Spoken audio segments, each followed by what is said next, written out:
আমাদের national reserve এসে দাঁড়িয়েছে মাত্র $13 বিলিয়ন।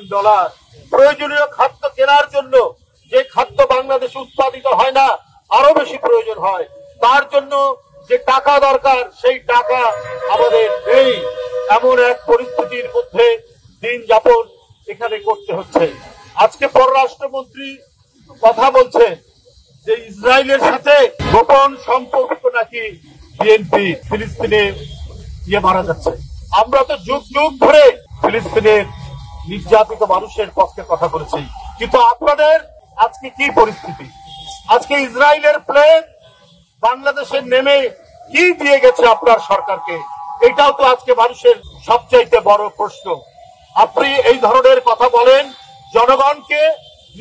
জনগণের দৃষ্টিকে ভিন্ন খাতে সরানোর জন্য। কারণ আজকে বাংলাদেশ ব্যাংকে কি হচ্ছে এইটিকে আপনি বলতে পারবেন?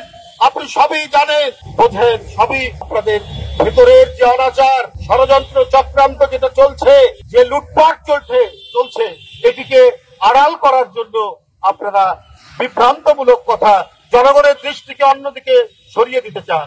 বাংলাদেশ ব্যাংক থেকে প্রায় $1 বিলিয়ন কি করে চলে গেল আজকে অন্য দেশের একটি পত্রিকা এসছে। কয়েকদিন আগে বিখ্যাত অর্থনীতিবিদ দেবপ্রিয় ভট্টাচার্য তিনি বললেন যে বড় ধরনের কোন ঘটনা বাংলাদেশ ব্যাংকে হয়তো ঘটেছে। সেটা আস্তে আস্তে প্রতিদিন ফুটে উঠছে।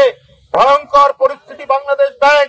বাংলাদেশের মানুষের টাকার আমানত যেখানে থাকে, সঞ্চয়ের আমানতের গ্যারান্টি যেখানে থাকে, সেই বাংলাদেশ ব্যাংক কি পরিমাণ চুরি এবং ডাকাতি হয়েছে সেটা যাতে না জানতে পারে, এই জন্য সাংবাদিকরা যাতে ঢুকতে না পারে, সেই জন্য বিধিনিষেধ দেওয়া হয়েছে।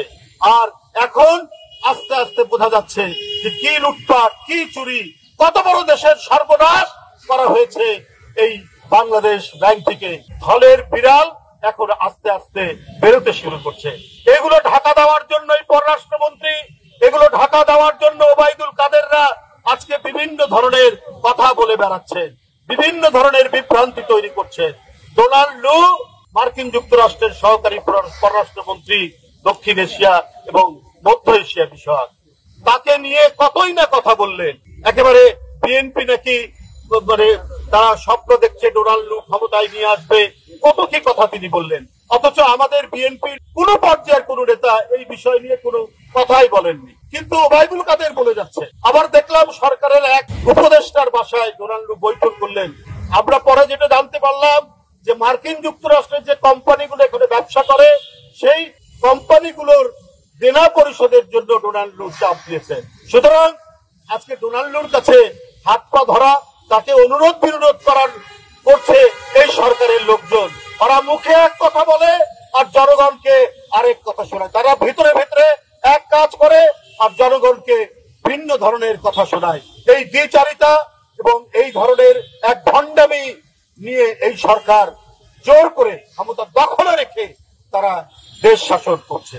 বন্ধুরা আমার, এই লুটারো সরকার যতদিন থাকবে ততদিন এই দেশের জনগণের, এই দেশের আর কোনো ভবিষ্যৎ নেই।